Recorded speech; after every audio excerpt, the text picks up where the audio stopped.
美军海狼级核潜艇南海水下发生碰撞，这是碰到了什么东西啊？能搞出这么大动静？各位网友，大家好，我是刘小飞。美国太平洋舰队10月7号宣布，美国海军那3艘宝贝海狼级核潜艇之一康涅狄格号，是在这个2号下午的时候呢出了个事儿。按照美军的说法，是在印太地区国际水域潜航的时候撞了个不明物体，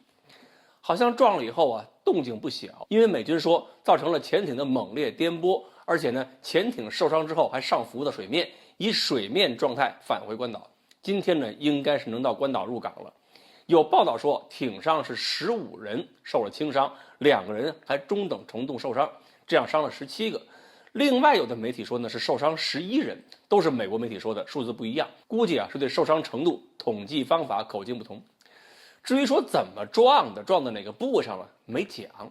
美军就是说在碰撞前确认航行前方没有水下的陆地，也没有遭遇任何敌对行为，直接也排除了跟潜艇相撞。但是呢他们没有排除的是遭遇到了沉船之类的水下物体。核动力装置呢也说是没有受伤，后续呢肯定会有一系列调查这个碰撞原因。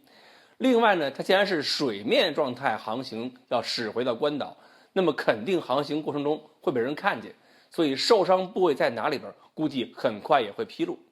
国内有些网友还怀疑是途经日本的时候离日本过近，康涅狄格号和哥斯拉发生了遭遇。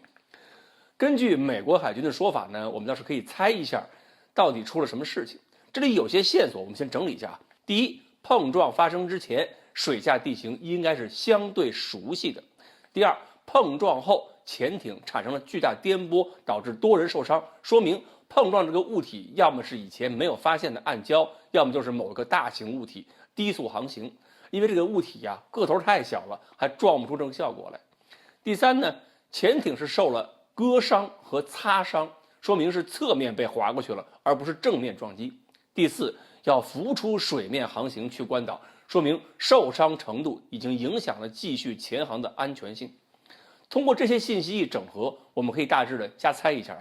就是当时潜艇艇长肯定是认为自己航行的水下地区这个水下地形是充分掌握的，所以没有使用声呐探测前方的水下地形，没有侧身，也没有开主动声呐找水雷这种东西。如果说呢前方有一些不知道的暗礁或者低速大型物体，只要不开主动声呐的话呢，不去测绘地图的话呢，美国这个艇长肯定也是不可能知道的。至于说是不是碰了其他国家潜艇，我感觉呢可能性不是很大，因为碰撞之前双方很安静，都没有察觉对方身边有潜艇，很正常。但是碰撞之后双方采取一系列动作发出的噪音，总不见得也听不清。所以碰撞的原因我瞎猜2种可能。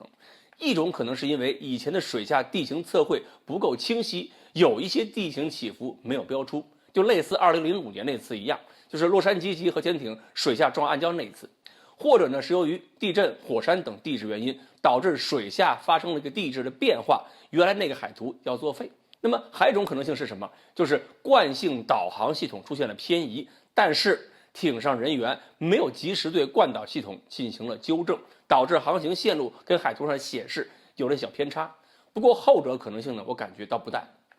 其实美国海军潜艇发生这种碰撞这几年挺常见的，有地质原因造成的，也有纪律原因。所以针对前种情况，美国的调查船和潜艇有时候会带一个侦察任务，就是在确定周围安全情况下，没有敌人潜艇情况下，要打开测绘用的声呐，对水下地形进行重新绘图，更新他们的海图。